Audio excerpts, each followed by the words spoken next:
Bienvenue sur Nexus, le magazine le plus rebelle dans ce monde de mensonges qu'on essaie de nous imposer. Justement, on va pouvoir parler de mensonges et de vérité. On va parler des coulisses du journalisme. On va parler d'où vient la corruption, de la collusion entre la science et le public, le privé parfois. Et on va aussi parler de politique. C'est un petit entretien d'été aujourd'hui avec notre chroniqueuse Laurence Vaky, qu'on a eu quasiment toute l'année dans nos lives du vendredi soir. Bonjour Romain. Salut Laurence. Et qu'on va pouvoir aujourd'hui, on s'est dit qu'on allait faire un entretien un petit peu plus long pour prendre le temps justement de voir d'où vient le mal et vers où on peut aller, de parler un petit peu des coulisses. Juste avant qu'on commence, je vous rappelle, le magazine Nexus est en kiosque, on est directement en librairie et sur nexus.fr. Et n'hésitez pas à venir le 5 septembre pour les 25 ans de Nexus. C'est à Paris, au théâtre du Gymnase. Et vous pouvez prendre vos places à partir de 30 € sur nexus.fr. Merci d'être avec nous. Place à l'entretien.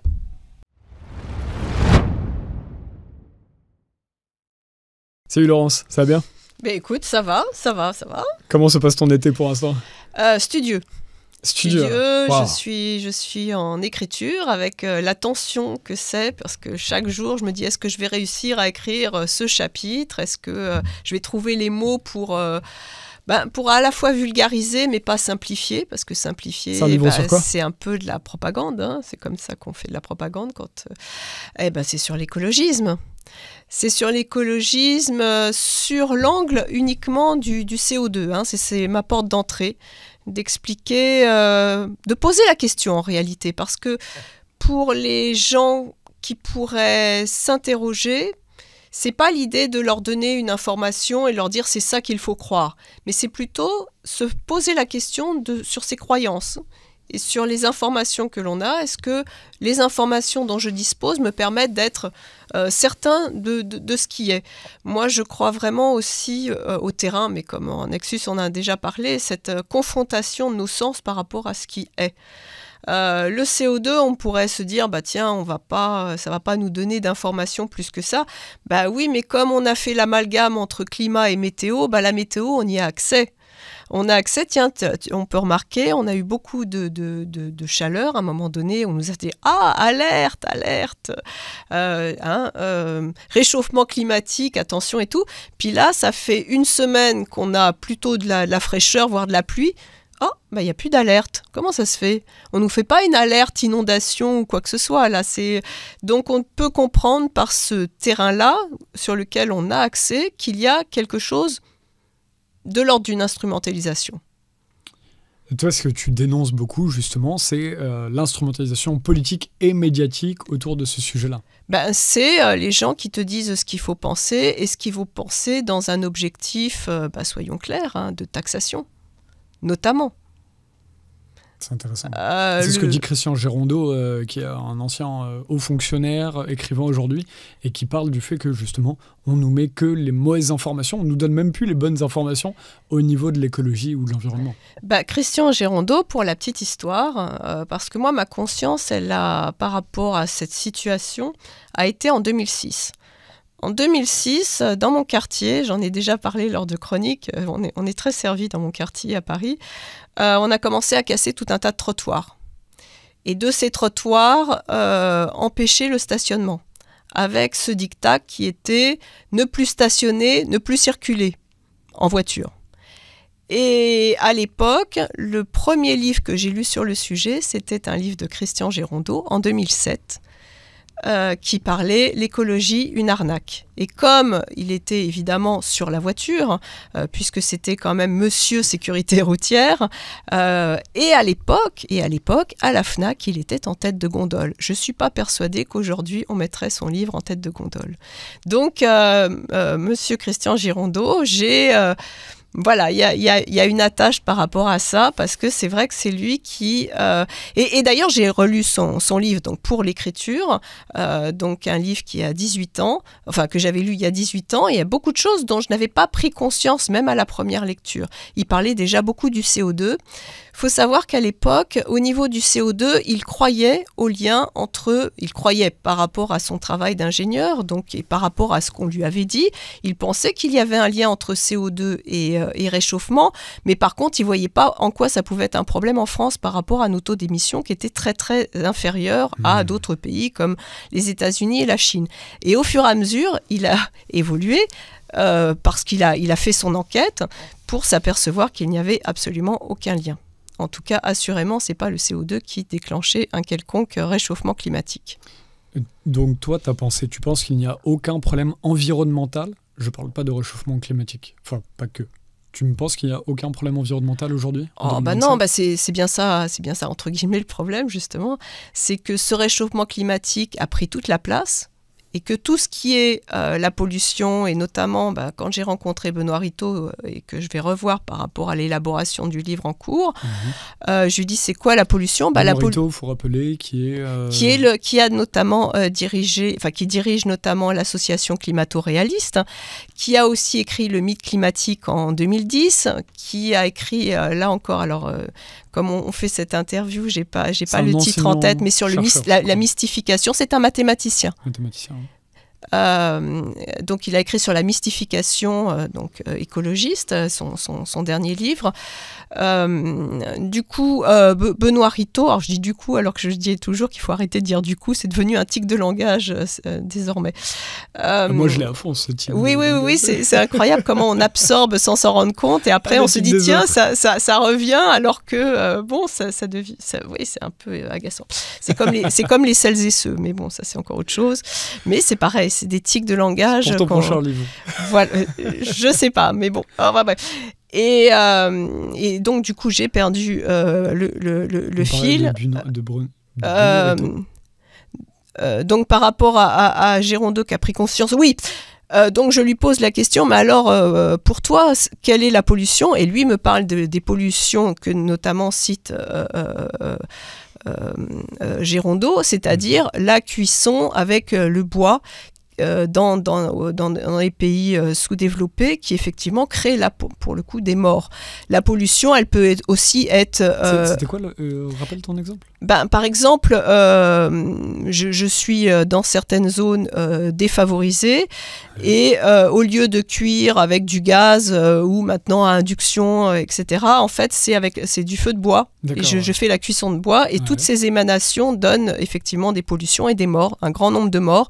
Et c'est pour ça que c'est quand même assez extraordinaire de priver ces gens des énergies fossiles, parce qu'avec les énergies fossiles, ces morts n'existeraient pas. Et là, c'est plus où qu'il y a ce problème-là? C'est en lien avec la pauvreté, oui.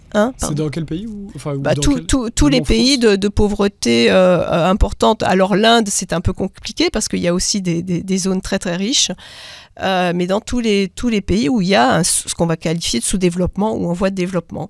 Tous ces gens qui n'ont pas, à qui on empêche ou on fait négocier, notamment lors des COP, soi-disant de réduire les énergies fossiles, qu'ils ne veulent surtout pas les réduire parce qu'ils ne sortiront pas sinon de la pauvreté. C'est intéressant comment les COP aujourd'hui sont aussi un enjeu pour garder la mainmise de l'Empire occidental. Oui, il y a un colonialisme, effectivement. Ça, c'est intéressant. C'est intéressant parce que pour qu'on se positionne, on parlera tout à l'heure de l'objectivité du journalisme, etc. On parlera des coulisses et de comment on fait l'information. Donc moi, par exemple, en tant que journaliste alternatif, comme on dit souvent, même résistant, je ne sais pas comment on peut dire, j'ai un regard sur le réchauffement climatique où ça me va que les gens parlent parfois de réchauffement climatique, puisque derrière, il y a un rejet en fait plus profond de ces grandes industries, de ces grandes entreprises qui sont accusées justement de prendre les actions qui vont, alors pour certains, causer du réchauffement climatique, mais pour d'autres, ça va être en général d'abîmer l'environnement, de créer de la pollution, ou en général qui vont juste être inadaptés à une société humaine. Donc c'est intéressant parce que le réchauffement climatique permet parfois de parler de ce problème-là. C'est pour ça que j'aime pas spécialement m'attarder sur le réchauffement climatique, même s'il y a un gros problème de propagande politique, comme tu le dis très bien. Oui, parce qu'en fait, ça donnerait presque raison de ce mensonge, alors. D'expliquer ce que seraient réellement les pollutions. de ce qu'est aussi le civisme. On revient sur des choses extrêmement quotidiennes. Qu'est-ce qu'on fait de nos papiers? Est-ce qu'on les jette par terre? Se pose aussi la question du tri qui est fait. Est-ce qu'il est vraiment fait, ce tri, où on nous oblige de mettre dans des poubelles? Qui n'a pas vu ces camions où en fait tout va au même endroit? Juste pour moi, se poser la question et voir ce qui en est du réchauffement climatique et qu'il ne vient pas de l'activité humaine, c'est justement de se pencher sur les réelles pollutions qui, elles, viendraient de l'activité humaine et qui peuvent être contrôlées. Nous ne pouvons pas contrôler le climat. Et ce qui est très inquiétant, c'est les expériences qui sont faites, notamment avec Bill Gates ou avec les financements de Bill Gates, d'apprentis sorciers qui risquent là de complètement déséquilibrer le climat. Au nom, soi-disant, de nous sauver. S'attarder à la vraie pollution quand on produit, et moi c'est vrai que je suis pour la croissance, mais qui dit croissance ne veut pas dire inconséquence. Et là, en fait, dans le néolibéralisme actuel, tu penses que on peut faire de la croissance sans de l'inconséquence? Oui, une croissance qui est vraiment au service de l'humain, qui est au service de la vie. Parce que là, elle est au service de qui? C'est même pas de la croissance. Quand je parle de croissance, justement, je me bats contre l'idée de l'obsolescence programmée. C'est pas de la croissance, ça. La vraie croissance, c'est de pouvoir garder une voiture 20 ans, 30 ans si l'on veut, parce qu'on a la possibilité de le faire. C'est pas de mettre des voitures à la casse et de surcroît, alors là on va revenir sur ces ZFE, d'imposer aux gens pour pouvoir circuler, d'avoir une voiture électrique. Ça, c'est pas de la croissance. Peut-être qu'il faut s'entendre sur le terme croissance. Et en fait, il y a quelque chose qu'on ne dit jamais, c'est que la croissance ne veut pas dire où l'on met notre valeur dans la société. Puisque par exemple, aujourd'hui, si tu valorises par exemple la finance, mais que tu dévalorises complètement le prix de la tomate, tu retires toute la valeur du produit des agriculteurs et tu les mets dans une concurrence abominable avec des agriculteurs qui n'ont, en Amérique du Sud, pas du tout le même poids que des agriculteurs français, etc. Et par contre, tu vas valoriser la finance où là, effectivement, tu vas courir après une croissance à l'extrême qui n'apporte rien à la vie par rapport à ce que tu disais. Et finance qui profite à qui ? Est-ce que cette finance, elle te profite à toi ? Est-ce qu'elle me profite ? Est-ce qu'elle profite à ces gens qui sont à la rue ? Est-ce qu'elle finit dans des comptes offshore ? Elle ne profite pas aux vivants. Le vivant, c'est tous. J'ai plusieurs fois, et je crois qu'en fait, il y a suffisamment à manger pour tout le monde, même avec cette population actuelle, qui d'ailleurs va décroître. Ça, c'est prévu au niveau de calcul assez simple. La population mondiale va décroître ? Pardon ? La population mondiale va décroître ? Oui, déjà notre taux démographique baisse, donc la population va décroître, le taux mondial va décroître. Est-ce que c'est mieux ou pas mieux ? Voilà. En tout cas, normalement, une fois qu'il y ait une bonne répartition, donc à la fois de la production agricole, de l'eau, et puis une juste répartition financière, normalement, tout le monde a de quoi manger. La famine ne devrait même plus exister. Et que la technologie aussi permet que cette famine n'existe plus. On ne peut pas être contre la technologie. C'est quelle est la fin de cette technologie ? Il n'y a pas cette position de rejet complètement de tout ce que l'humain a été capable de produire. C'est quoi ? C'est de faire que les gens se détestent, c'est de faire que les gens ont honte de vivre. Alors que quand on aime vivre, quand on a la fierté de vivre, qu'est-ce qu'on peut produire ? Qu'est-ce qu'on aime l'autre ? C'est là où c'est intéressant. C'est que derrière cette question environnementale, on pourrait taper sur les entreprises et leur gestion du pays. Et au final, on vient faire culpabiliser la population. Donc c'est tout le problème qui est complètement inversé. La pollution n'a jamais été causée par les personnes. La majorité de la pollution n'a jamais été causée par la population. Et puis, dans les gens qui souffrent, tu as individuellement, et puis les petites PME. C'est eux qui sont touchés au premier chef par des normes. Et puis les agriculteurs, tu en as pas mal parlé. Ça n'a rien à voir avec des empires qui en fait broient tout. Et encore une fois, la libre entreprise, à mon sens, est bien. à condition que ça ne fasse pas de dégâts dans la vie des gens. Tout est une question d'équilibre. Mais on nous force, je ne sais pas si on nous force, en fait on nous force à empêcher les gens de réfléchir, à empêcher de se poser des questions, ça c'est bien la philosophie, de se faire poser des questions, à rester dans une certaine ignorance ou à croire, bon on l'a vu là dans les conflits, d'être dans un mode binaire pour ou contre. Ah ben non, je suis contre la croissance. Ah ben je suis pour la sobriété heureuse, nous a-t-on dit. Comment la sobriété peut être heureuse? Et sobriété par rapport à qui? T'as pas lu Pierre Rabhi, toi? Oui, mais il a été un peu instrumentalisé aussi. Ah, oui. Mais ça veut pas dire qu'il y a un message qui n'est pas intéressant derrière. Alors là, on aurait très longues discussions là-dessus. Le terme sobriété heureuse, on a presque l'impression de croire qu'on ne dépend de rien, on n'a besoin de rien, et que avoir besoin de quelque chose peut-être serait dépasser nos besoins fondamentaux. Mais c'est la philosophie d'énormément de spiritualité asiatique, où les gens sont parfois une gestion, un calme beaucoup plus grand que celui qu'on a en Occident. Oui, mais si tu veux, il faut revoir dans quel contexte l'on vit.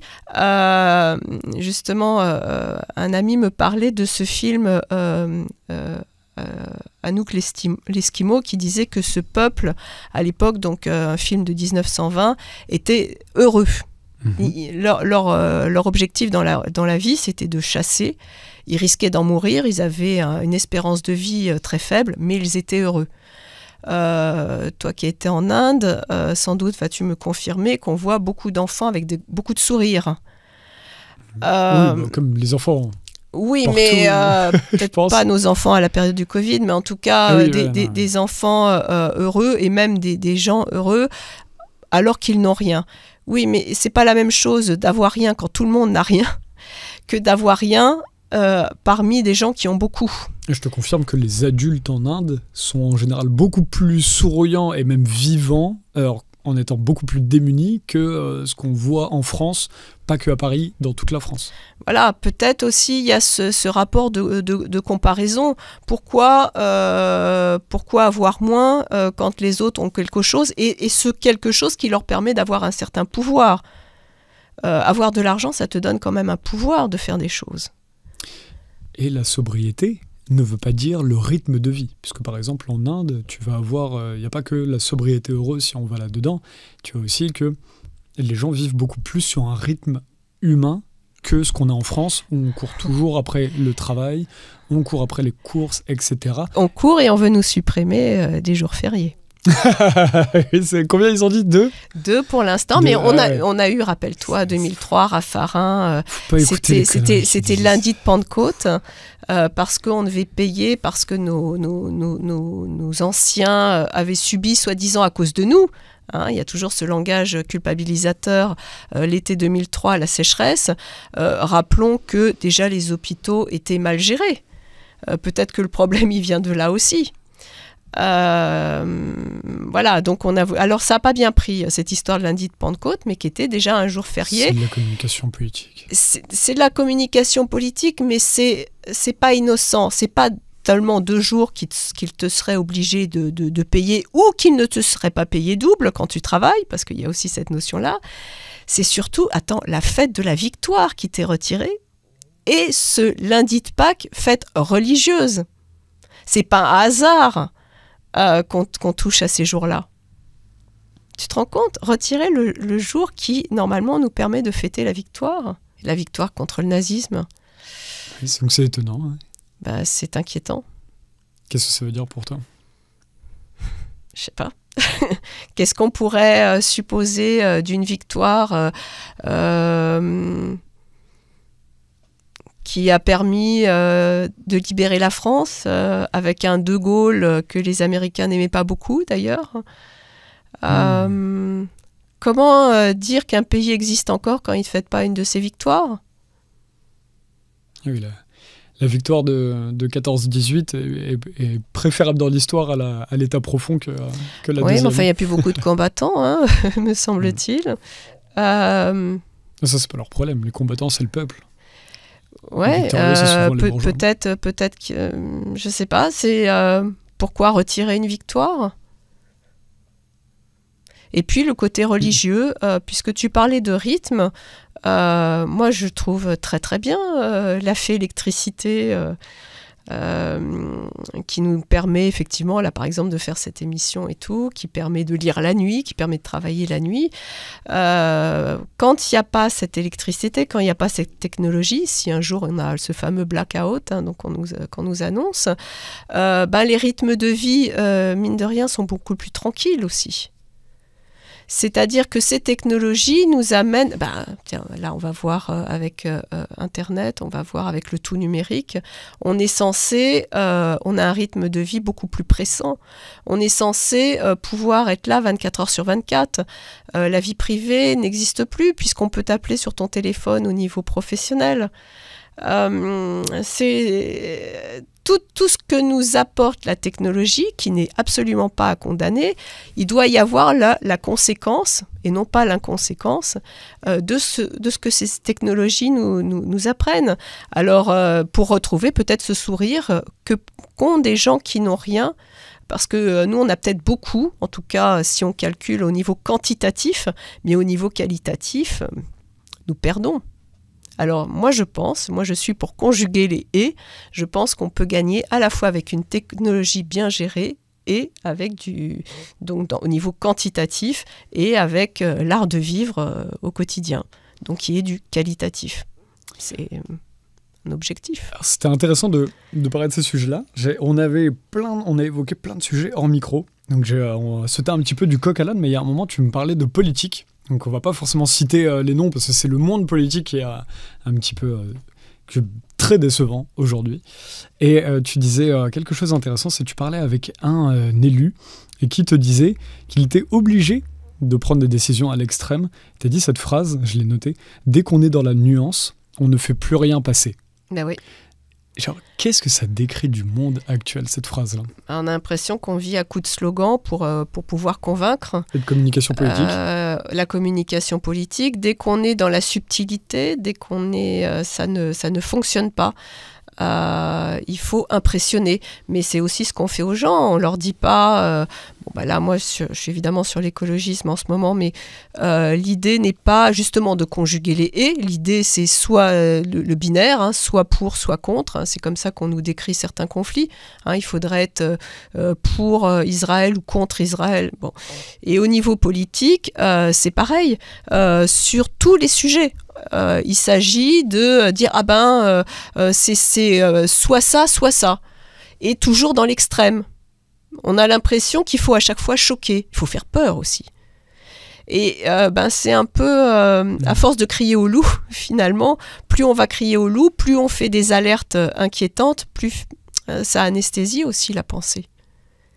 Mais là, c'était par rapport aux particules fines, on ne va pas rentrer là-dessus, mais expliquer que les particules fines sont un polluant ce qu'elles ne sont pas, un polluant immédiat à effet immédiat, mais au lieu de dire que c'est la façon dont le seuil d'alerte est mal placé qui pose problème, on préfère dire que pourquoi vous voulez les voitures électriques? Parce que les voitures électriques aussi émettent des particules fines. C'est pas le problème.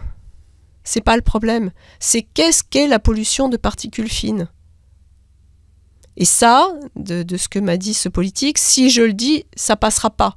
Je pourrais pas faire reculer sur les ZFE. Puisque le système des ZFE, c'est quand même d'obliger les gens, pas forcément à l'électrique, mais d'acheter un nouveau modèle. Et puis les gens, au bout d'un moment, quitte à acheter un nouveau modèle, prendront l'électrique où on va pas nous embêter, où ça va durer un certain temps. Sauf que c'est pas ce problème-là des particules. Donc, ils préfèrent la communication politique théâtrale à l'extrême plutôt que la vérité. Voilà, une communication politique coup de poing. D'abord parce que, alors je ne sais pas comment ça se passe quand ils sont en vacances, comment se passent les lois, à mon avis. Peut-être qu'en fait, on va être un peu tranquille, mais quoique. Mais l'idée, c'est que les députés aussi ont tellement de dossiers qu'il faut quelque chose, le simplisme dont je parlais, c'est pas de la vulgarisation qu'ils lisent, c'est des idées simplistes. C'est oui ou c'est non, point. Oui, on approuve ou on rejette. On approuve, on rejette, c'est comme ça qu'on convainc, c'est comme ça aussi qu'on fait partie d'un groupe politique. Donc il n'y a pas de réflexion sur les conséquences.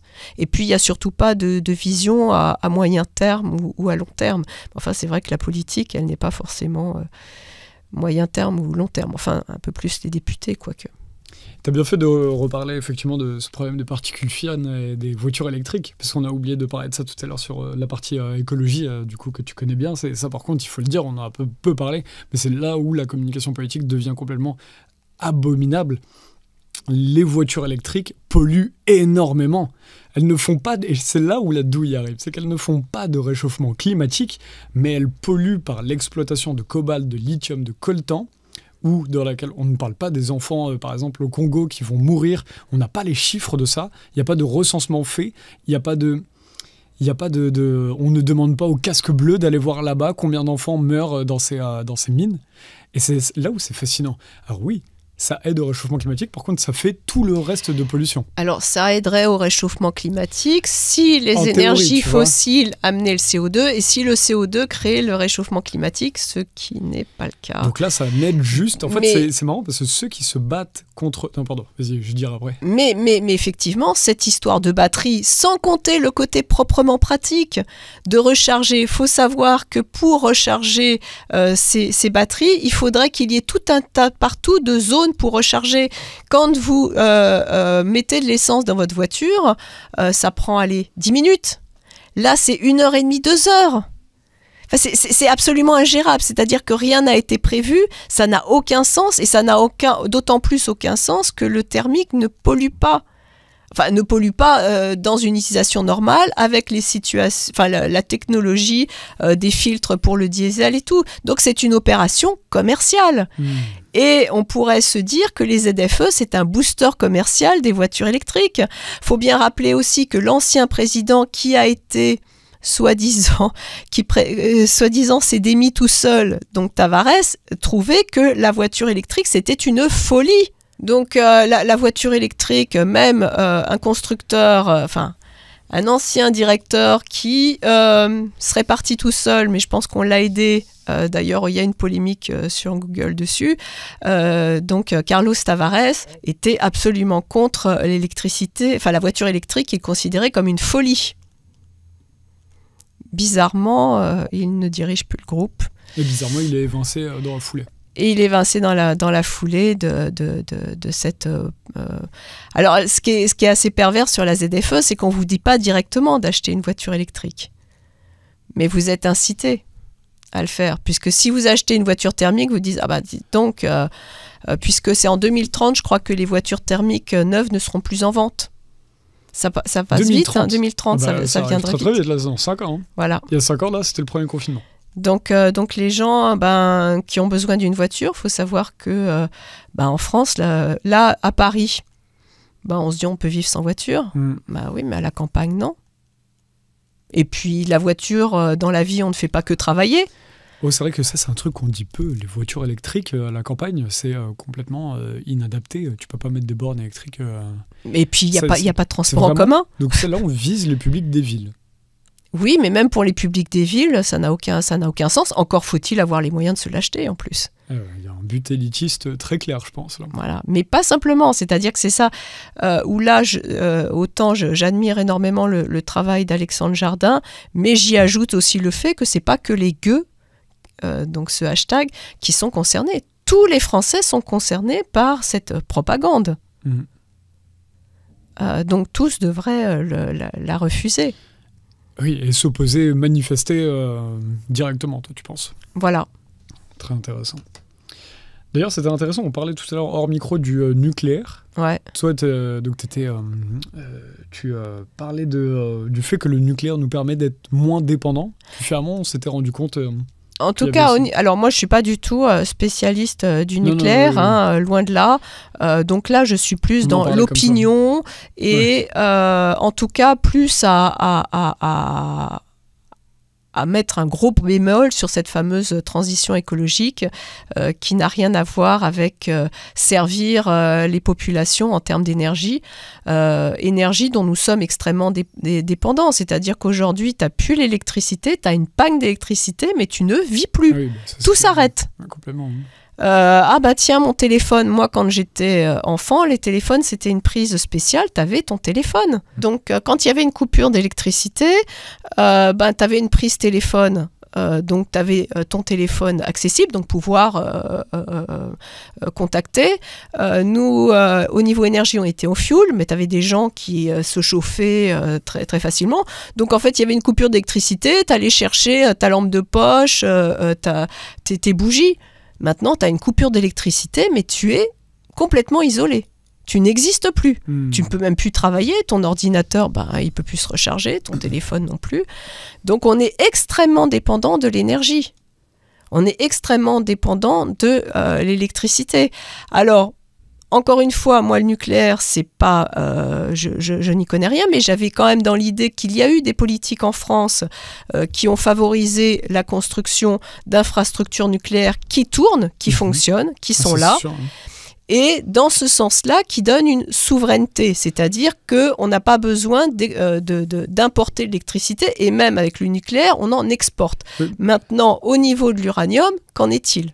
Mais si tu vas dans ce... Oui, voilà, parce que c'était ça qu'on se disait hors micro, parce que même moi, je connaissais assez peu, on a fait des recherches rapidement, et effectivement, pour une centrale nucléaire, donc tu as les infrastructures, mais derrière, les matériaux nécessaires, c'est uranium naturel, uranium enrichi, combustible nucléaire, pastille de dioxyde d'uranium, c'est le même, l'UO2. Il faut plutonium, thorium, eau lourde, il faut encore d'autres produits. Et là, tous ces produits-là, il n'y en a aucun qui est produit en France. Donc il y a directement un lien, au niveau des enjeux géopolitiques, il y a vraiment un lien de dépendance de la France, qui en ce moment est beaucoup avec le Niger, le Kazakhstan, l'Ouzbékistan, le Canada et l'Australie pour importer ça.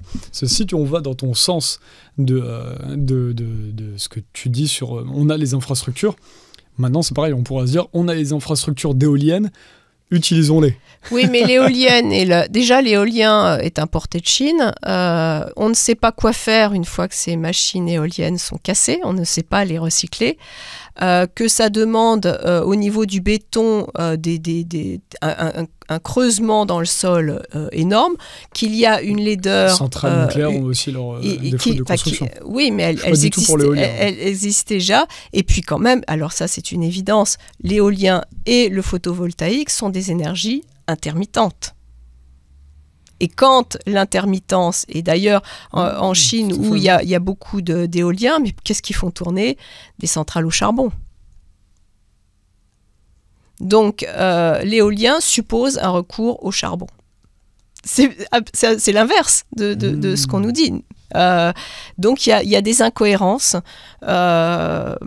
Et c'est vrai que... en tout cas, c'est sûr que le nucléaire est une énergie continue, qui donne de l'énergie continue. Après, quelle option choisir ? Assurément, ça ne veut pas dire qu'il faut s'en arrêter là.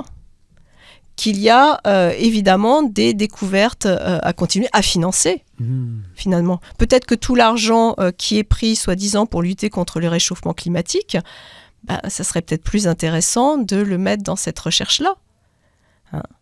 C'est ça qui est intéressant dans le monde d'aujourd'hui, c'est qu'en fait, on ne sait même plus, comme toute nouvelle découverte qu'il pourrait y avoir, le grand problème, c'est qu'on a des politiques complètement malveillants et des entreprises qui sont prêtes justement à tout pour la rentabilité. Immédiate, donc. Immédiate ou à court terme, tu as raison.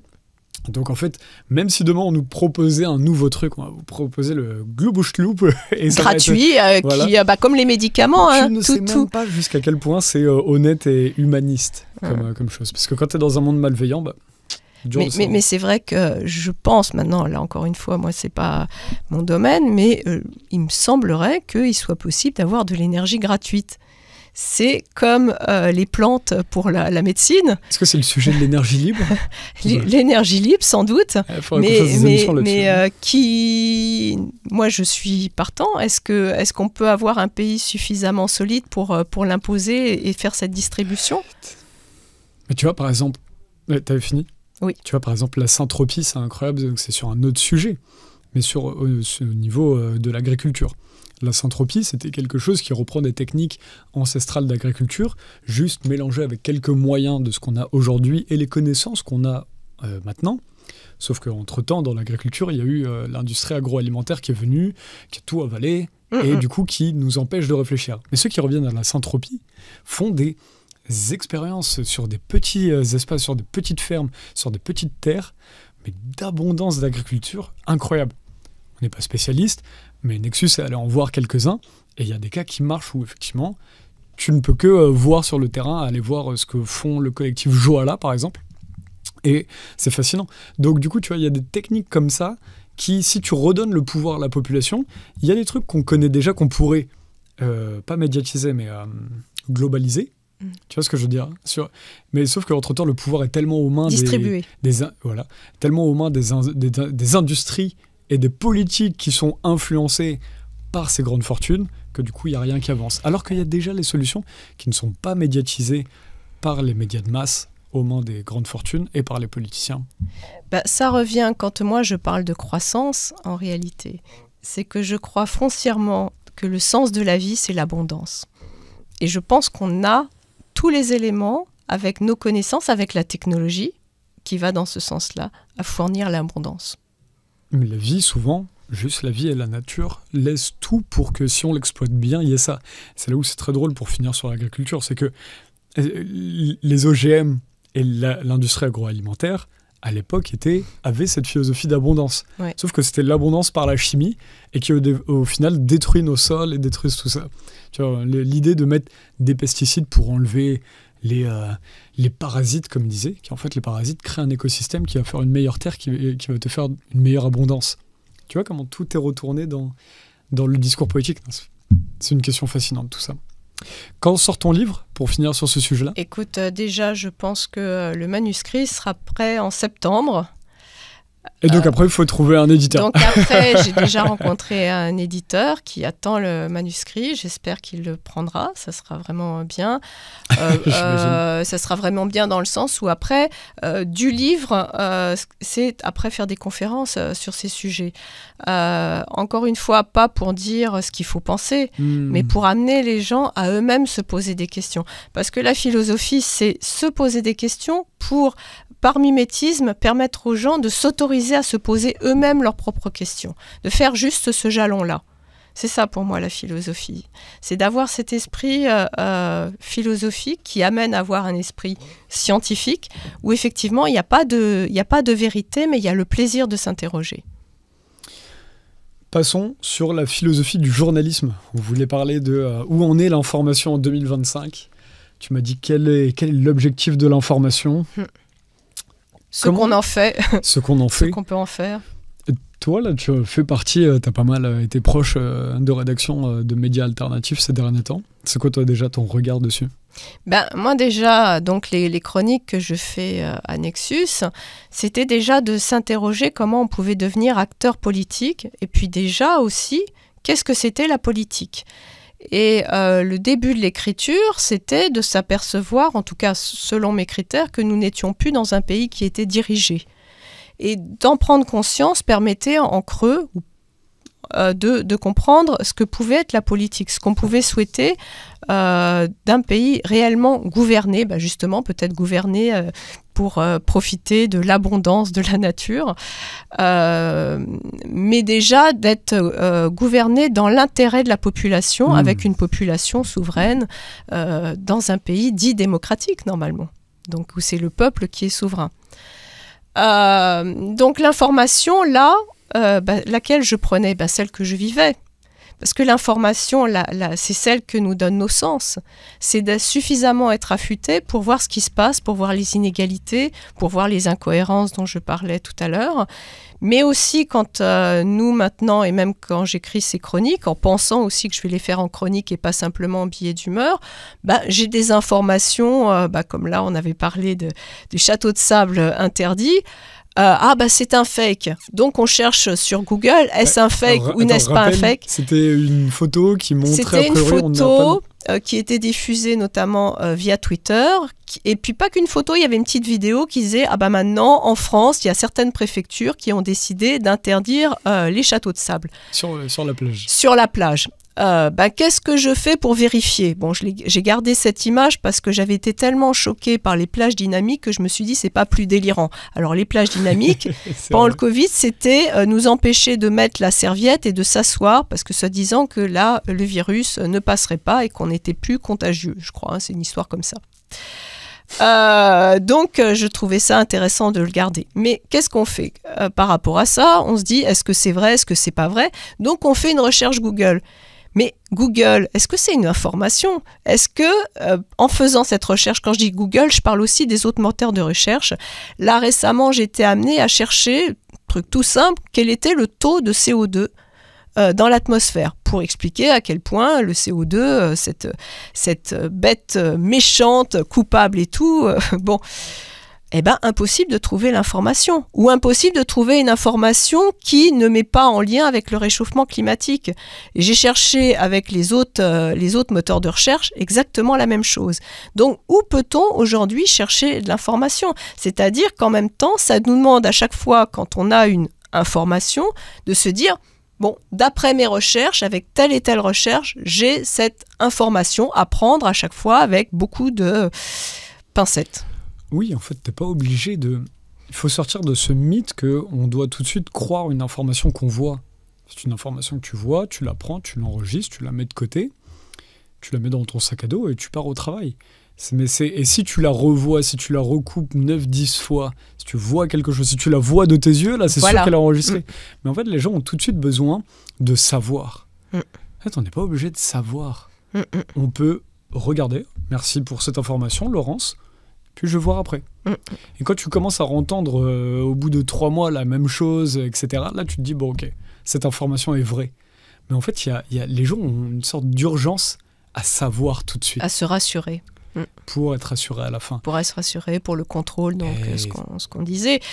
Et c'est pas ce qu'on disait, tu me l'as dit hors micro, mais c'est intéressant ta théorie là-dessus. Ce contrôle qui est d'autant plus, on devient obsédé d'autant plus du contrôle qu'on est dans une société anxiogène, qu'on a la peur du lendemain, donc on va contrôler tout de suite. On va avoir ce besoin de se dire « Ah bah tiens, ça je le sais ». En réalité, d'ailleurs, les conférences que j'ai pu faire, à chaque fois je terminais avec Gabin qui dit « Je ne sais qu'on ne sait jamais ». Voilà, parce que ça, c'est important. Mais tu peux citer Socrate, c'est encore mieux là-dessus. Ah oui, mais Gabin, c'est aussi notre patrimoine. C'est vrai. C'est notre patrimoine populaire. Socrate, connais-toi toi-même, enfin. Connais-toi toi-même, voilà. Se connais-toi toi-même, c'est aussi s'aimer, c'est aussi s'accompagner, c'est aussi remettre en doute. On sait quand on se côtoie que ce qu'on a pensé à un moment donné, ça va évoluer en fonction d'un contexte. Donc on ne sait pas une chose une fois pour toutes. Et cette chose, une fois pour toutes, suivant le cadre, elle est vérité ou elle n'est pas vérité, ou elle change. Et c'est là où c'est intéressant de s'intéresser à la science, c'est que, donc je parlais de la réfutabilité, donc mis en place par, expliqué par Karl Popper, donc un philosophe de science, qui dit que paradoxalement, une hypothèse est scientifique parce qu'elle peut être réfutée, elle peut être remise en question, et suivant le cadre, ce qui est vrai dans tel cadre n'est plus dans l'autre. En revanche, toute propagande, tout sophisme, lui, ne sera jamais remis en question, puisque les propagateurs de ces vérités, on trouve toujours une façon de dire qu'ils ont raison. Qui trouve toujours une façon de dire qu'ils ont raison? Par rapport... Pas la population. Non, par rapport à ceux qui propagent des vérités. Le créationnisme, par exemple, le créationnisme qui prétend qu'il n'y a pas eu de Big Bang, que d'ailleurs même le Big Bang peut être mis en question, le créationnisme est une fausse science, une pseudo-science, qui est un sophisme. Puisque de toute façon, ils auront toujours raison. Une hypothèse scientifique, tu ne peux pas avoir toujours raison. Et c'est là où l'esprit scientifique est intéressant, c'est d'avoir ce recul et qui revient étonnamment sur le journalisme qui est « j'ai telle information, elle apporte quelque chose par rapport à telle source et tout, mais elle n'est pas la vérité absolue ». Passionnant. Donc en réalité, on peut être tous, j'espère, à la fois philosophes, à la fois l'esprit scientifique, ce que normalement on devrait apprendre à l'école. Et puis apprendre à douter et avoir le plaisir de douter. C'est pour ça que appeler en dénigrement des gens climato-sceptiques, c'est très étonnant quand même. Le scepticisme, c'est la base. Se poser des questions. Alors pourquoi ça serait interdit de se poser des questions ? C'est devenu un gros mot. Bah ouais, mais attends, c'est quand même incroyable. C'est quand même inquiétant des gens qui ne se posent plus de questions. Enfin, peut-être les robots peuvent ne plus se poser de questions. Il y a des mots comme ça que le pouvoir a réussi à prendre et à légitimer, oui, ou à légitimer. Comme par exemple le zèle, c'est devenu un défaut de faire bien son travail. Il y a des gens l'ambition. La dernière fois, quelqu'un à France Travail qui me disait qu'il avait été, il me racontait l'histoire de personnes qui ont été licenciées pour avoir fait du zèle. Parce qu'ils informaient dûment les chercheurs d'emploi.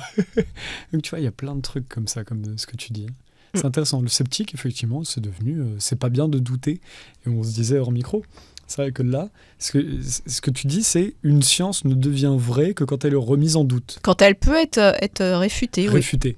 Donc ça veut dire qu'elle est une véritable hypothèse. Et si elle était réfutée, elle permet de se poser d'autres questions et de trouver d'autres hypothèses qui seront peut-être validées, mais validées par quelque chose de fondamental qui s'appelle le réel. C'est-à-dire qu'une théorie scientifique n'est validée que quand elle est confirmée par le réel. Si le réel ne la confirme pas, ça reste une hypothèse scientifique, mais qui est à retravailler. Et là, on revient sur tous les sujets dont on a abordé depuis tout à l'heure, parce que le consensus scientifique, c'est complètement...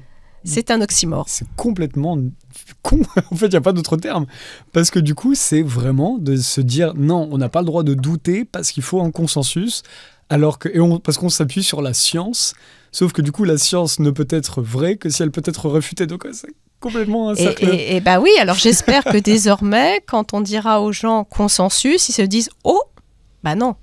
Mais on a fait la même chose pour le Covid, qu'il y avait un consensus. Alors, entièrement. C'est tout le temps. On l'entendait tout le temps. Donc, c'est pas parce que les scientifiques ne sont pas d'accord entre eux qu'une information est fausse ou qu'une donnée est fausse.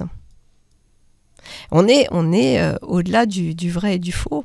Ce qui donne des zones, je sais pas comment on dit, les autres entre deux, la nuance. Il n'y a pas de certitude. D'ailleurs, fondamentalement, au niveau du climat, par exemple, il n'y a pas de certitude. On ne peut avoir de prédiction. Les modèles informatiques, qui soi-disant nous disent la réalité, ne peuvent prédire ce qui est. D'ailleurs, on a vu, je crois que normalement, on devrait être... il me semble que New York devrait être sous l'eau déjà. Je ne sais plus quelle prédiction il y a eu, tout un tas de prédictions catastrophistes. Donc, les modèles informatiques qui peuvent... encore une fois, la technologie, super. Les équations mathématiques mises sous forme de modèles informatiques, nous ne pourrions pas, où il nous faudrait des journées, un ordinateur, il va calculer ça en quelques secondes, magique, mais qu'est-ce qu'il va calculer ? Quels paramètres on rentre dedans ? Encore une fois, là on revient aussi au choix, les sélections qualitatives des paramètres qui vont être mis, en sachant aussi que on ne sait pas. On est dans l'incertitude. Et ça, c'est bien. Et c'était intéressant, parce qu'on citait Socrate tout à l'heure. Sur ta théorie de l'anxiété sur l'information, elle est fascinante, ce que tu nous as dit tout à l'heure. Parce que du coup, cette envie de contrôle, le fait de vouloir savoir une information tout de suite, moi, il y a des fois des gens qui me demandent « Ah, Romain, tu en penses quoi de ça tout de suite ?» Et je suis en mode « Mais je sais pas. » Ou des fois, moi, je pose juste des questions, et après, les gens me disent « Je suis d'accord avec toi. » J'ai juste posé un truc là, je suis même pas d'accord avec moi-même. Juste, on prend le temps de réfléchir. Et en fait, l'anxiété nous enlève... la capacité de jugement, l'écoute. Nous enlève la patience de... Ah oui, ouais. Elle nous enlève la patience de juste se dire « J'ai pas besoin de savoir tout de suite. » Et Socrate, c'était ça dont on disait. Parce que quand Socrate, justement, disait « La seule chose que je sais, c'est que je ne sais rien », lui, il voulait juste réfléchir, et ça lui a enlevé l'urgence de savoir. C'est fascinant, ça. Et ça te permet aussi d'avoir un regard neuf sur ce qui est. Parce que sinon, tu es encombré. Et là, du coup, sur le journalisme, c'est là où c'est intéressant d'avoir cette honnêteté, que effectivement, nos critères et nos axes sont en fonction de nos croyances. Donc, savoir quelles sont nos croyances pour comprendre pourquoi on met en avant telle et telle information. Bien sûr. Je n'ai pas écouté la fin, excuse-moi, il y a quelqu'un qui est arrivé dans le bureau, mais vas-y, tu peux reprendre. On coupe... Non, on coupe rien du tout. T'inquiète. non, mais c'est intéressant, cette notion sur l'anxiété et le contrôle. Et donc, du coup, sur l'objectivité du journalisme, un journaliste, il est honnête, il est déontologiquement honnête, mais est-il forcément objectif? Est-ce que l'information est forcément objective? La grande question qui revient tout le temps. Et cette question-là, et cette façon dont élaborer une information, déjà où on va la chercher, mais elle est aussi conditionnée par ses propres croyances, d'où le fondamental de tout journaliste, peut-être, alors là pour revenir à Socrate autrement, c'est connais-toi toi-même. Quelles sont tes croyances qui te mettent sur cet axe plutôt que cet autre axe? Mais à la fois, le journalisme n'est pas obligé de faire du militantisme, justement. Et oui, mais c'est bien ce travers dans lequel on se retrouve quand aussi, voilà qu'on est... C'est étonnant qu'on puisse se dire journaliste résistant ou journaliste alternatif. On est journaliste ou on n'est pas journaliste, tu vois, c'est assez étonnant, cette coupure qui se fait parce que le journalisme tel qu'on croyait qu'il était, on s'aperçoit qu'on a des gens qui font du perroquet. Dans des supports dits mainstream ou dits de référence. C'est-à-dire qu'en réalité, les vrais journalistes, c'est compliqué. Voilà, mais ça, non, c'est pas ça que je critique. Ce que je critique, c'est qu'on se retrouve amené à avoir un qualificatif qui ne devrait pas être t'es journaliste ou t'es pas journaliste. C'est dans ce sens-là. Tout à fait d'accord. Mais à la fois, c'est, comme tu dis, pour le coup, même nous, là, par exemple, les journalistes alternatifs ou résistants, ou tu mets le terme que tu veux, ou les journalistes indépendants, on va quand même tous avoir effectivement notre bagage derrière, et quand on pose des questions, elles sont nous-mêmes influencées. Des fois, on va se dire « Non, je ne veux pas poser cette question » parce que, au fond, tout être humain a envie de... Je ne pense pas que ce soit pousser une propagande. Il défend ce qu'il croit. Hein. Déjà, tu défends ce que tu crois. Déjà, il y a beaucoup de personnes qui sont, je ne pense pas avoir ce biais-là, mais défendent une forme d'identité. C'est-à-dire que l'être humain se cache trop souvent derrière des identités. Il dit « je suis de gauche »,« je suis de droite ». Non, tu n'es pas. Tu es, tout court. Il faudrait s'arrêter à là. Tu es un être humain qui peut, peut-être, faire un travail sur ton temps associatif de gauche. Mais tu n'es pas ça. Comme ceux qui vont dire « je suis végétarien, je suis carnivore ». Tu n'es pas ton régime. Non, tu manges. Tu vois ce que je veux dire. Mais je suis. Voilà. Alors là, s'il y a bien la place à la philosophie par rapport à ça, c'est bien de reprendre ce qu'est l'identité et ce qu'est l'être. Tu n'es pas végétarien, tu manges végétarien. Voilà, c'est ça. Et c'est ça, et tu peux faire cette déclinaison dans tout, sauf que les gens se mettent tellement sur leur... dans des cases, dans des clubs, ils se mettent... Peut-être le besoin humain d'appartenance, donc ils cherchent des mêmes, sauf que fondamentalement, même sur des gens qui nous ressemblent, on est dans des différences. Et pour revenir sur ce contrôle aussi, on est beaucoup plus intolérant quand on a besoin de contrôler sur la différence des autres, alors que finalement la différence des autres, elle nous enrichit. On voudrait que tout le monde soit des clones de tout le monde, ou que quand on est d'accord avec quelqu'un, on est d'accord à 100%. Ben non. L'altérité, ça aussi, sujet philosophique, même sujet sociologique. Accepter l'altérité. Accepter l'autre, la différence de l'autre. Ouais. La différence de l'autre, ses autres points de vue. Et peut-être qu'accepter l'autre, c'est accepter soi-même autre. Parce que soi-même, on n'est pas qu'une seule personne, on est multiples. D'où... Quelle richesse nous pouvons être, si nous ne sommes pas justement à se cantonner à des stéréotypes, à des cases. Alors que là, on est dans un monde, on a grandi dans un monde qui justement pousse, par la poétique, pousse à nous mettre tous dans une forme de logique universelle. On doit se travailler les mêmes jours, se lever les mêmes jours, travailler le matin, pas le soir. un Lazare, c'est pour ça que je les connais. Ce qui a fait beaucoup de dégâts aussi. L'éducation nationale, on doit tous apprendre de la même manière. Alors je ne sais pas comment on pourrait proposer d'autres fonctionnements, mais ce qui a fait beaucoup de dégâts, c'est les profils Facebook. Maintenant, les gens, quand ils demandent qui tu es, pour savoir qui tu es, voilà, tu es déterminé par quelques critères. Tu fais tel boulot, tu gagnes tant, je sais pas, tu es marié, tu n'es pas marié, tout. Ben non, mais c'est quoi cette caractérisation, cette recherche pour se dire ah bah oui, il est comme moi, il n'est pas comme moi, etc. Le besoin d'appartenance va au-delà de ces critères simplistes qui sont, encore une fois, du quantitatif. C'est-à-dire du quantitatif ? Qui se chiffrent ou qui n'ont aucun trait avec le hasard, qui n'ont aucun trait avec l'incertitude. Dire ah bah t'es marié, alors t'es marié. Voilà, on ne sait pas si t'es voilà, il faut que tu rentres dans cette case. T'as tel âge, donc t'es telle génération, donc je sais plus maintenant, il y a les milléniums, les machins et tout. Paf. Donc X, Y. Donc si t'es telle génération, tu penses comme ça, tu consommes comme ça, waouh. Ouais. Alors je parle même pas du wokisme qui est un hyper-identitarisme. C'est-à-dire, ah bah là, si tu as telle tendance sexuelle, alors tu es comme ci, comme ça, tac, tac, tac, tac, tu aimes telle couleur, tu vis comme ça. C'est quoi ça ? On devient presque des programmes, enfin on suppose qu'une personne devient un programme informatique. Et surtout que LGBTQIA+, ça ressemble plus à une interface, à un nouveau logiciel. Là, on sait plus. Qu'une communauté humaine. Qu'une communauté humaine, non, c'est... C'est intéressant.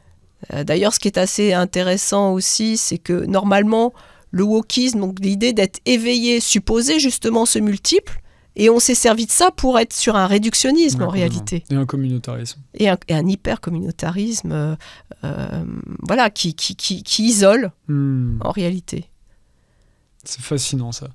Mais du coup, l'objectivité du journaliste, est-ce qu'on peut être journaliste et être objectif ? Ça, c'est la grande question. Il y en a qui, pour beaucoup, certains ont globalement fait...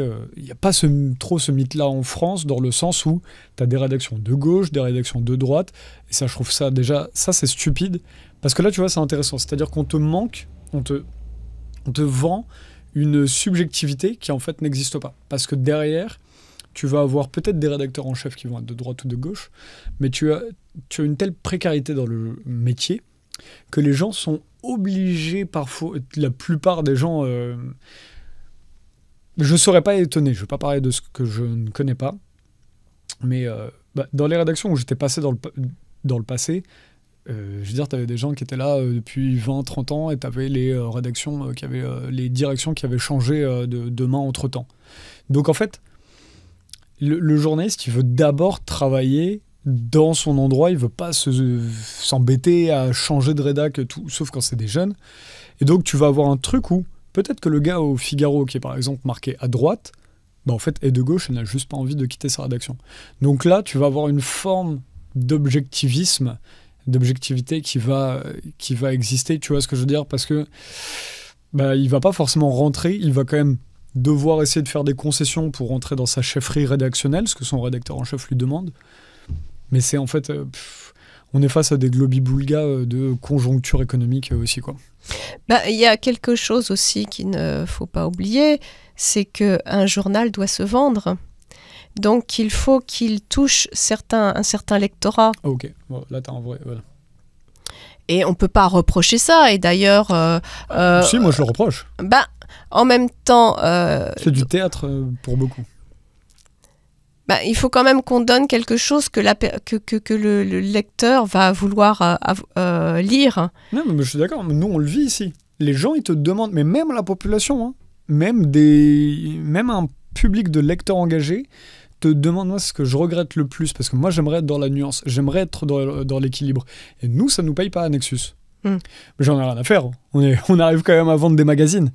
Parce qu'il y a un public, je pense, qui se reconnaît là-dedans depuis un moment. Mais... tu vois des chaînes des fois exploser beaucoup plus vite, beaucoup plus tôt, et tant mieux pour eux. Mais tant pis pour la nuance dans le monde. Parce que ces chaînes-là, que je ne nommerai pas tout ça, parce qu'on bosse avec eux et tout ça, et c'est bien d'avoir cette ère des médias libres dans tous les cas. Mais il faut reconnaître que pour beaucoup, ils ne sont pas dans la nuance.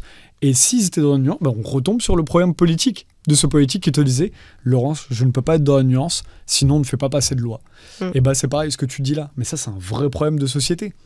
Parce que même les lecteurs ne disent pas « Bravo, vous êtes dans la nuance équilibrée ». Non. Par contre, ils achètent direct, parce qu'on retombe aussi dans le problème d'anxiété. On recherche de l'extrême aujourd'hui. Et ça, c'est un problème. Et il faut je pense qu'il est bon de se lever le matin en se disant « Non, moi, en tant que lecteur, même nous, les journalistes, on est lecteurs à la base.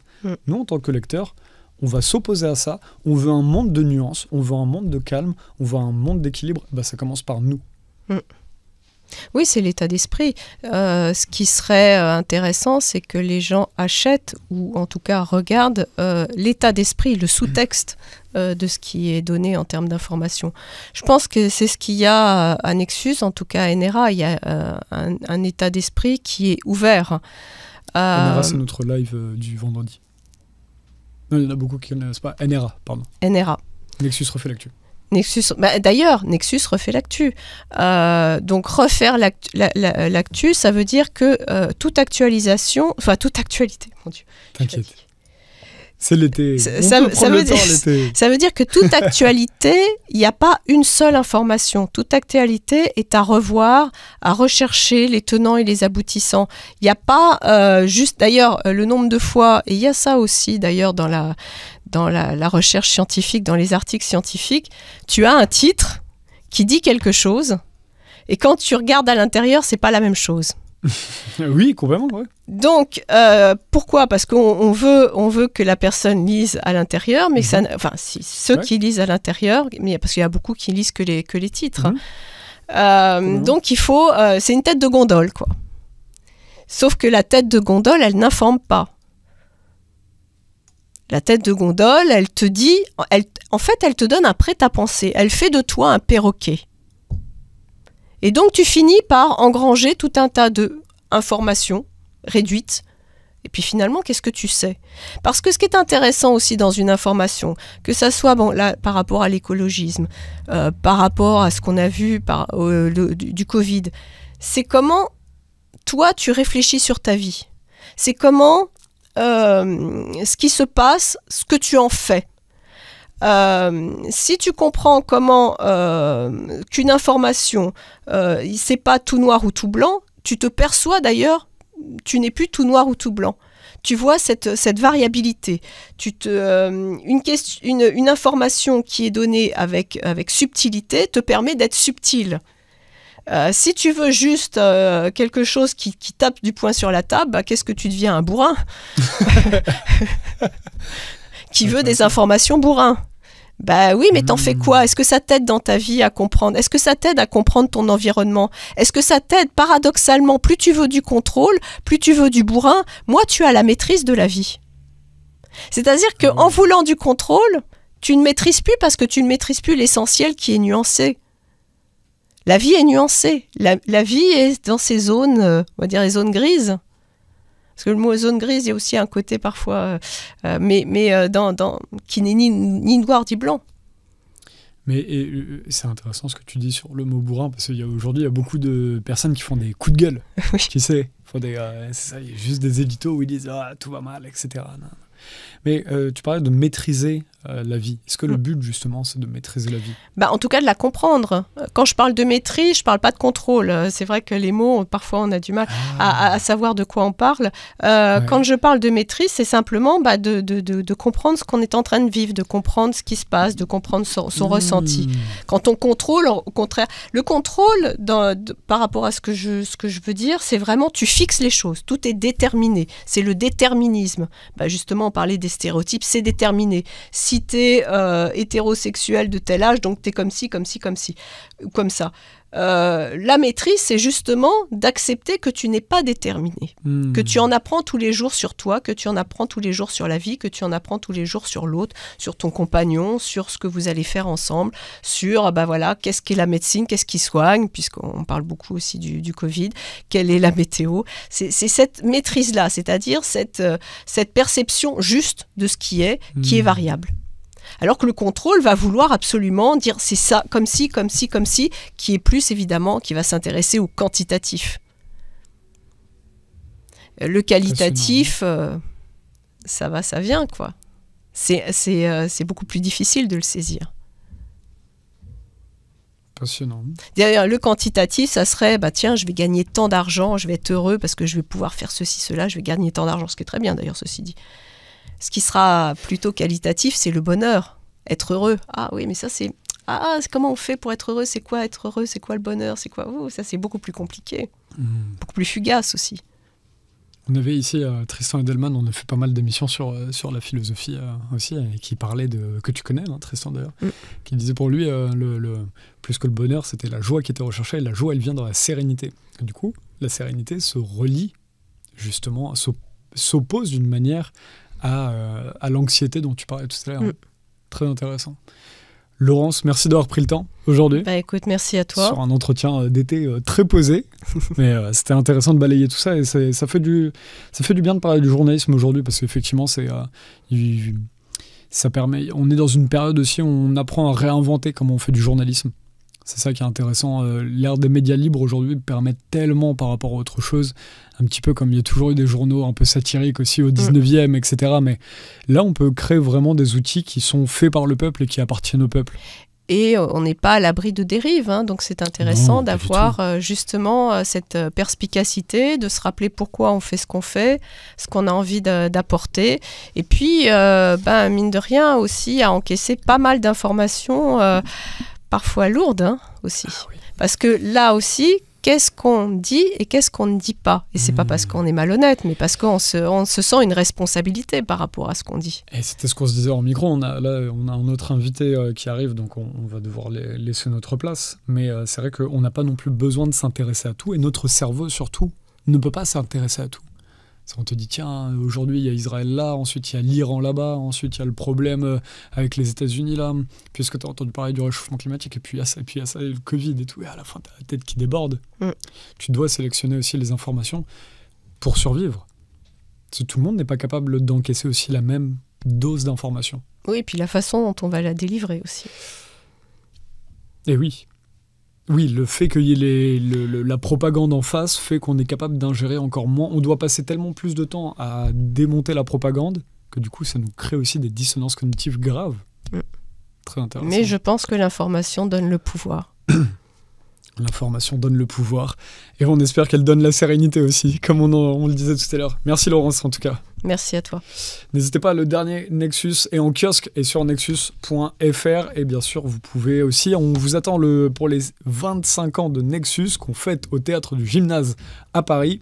Le 5 septembre, il y aura beaucoup d'invités, on ne peut pas en parler parce qu'il y a eu tellement d'événements résistants justement qui ont été annulés au moment où on a dit tiens mais il y a telle personne qui peut venir.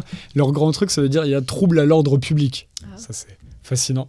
Il y aura Laurence quand même, tu seras là. Ah bah oui. Je pense pas qu'on dise que tu vas faire un trouble à l'ordre public, ça va. Tu es trop philosophique pour ça.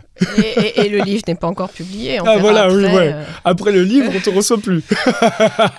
Si, mais peut-être que ça dérangera. J'en sais rien. En tout cas, si ça dérange le consensus, tant mieux. La mission sera accomplie. La dernière fois, il y a quelqu'un qui me disait dans un monde malveillant, juste de l'honnêteté dérange. C'est intéressant. Merci Laurence, merci à vous. N'hésitez pas à partager la vidéo sur vos réseaux. À très bientôt.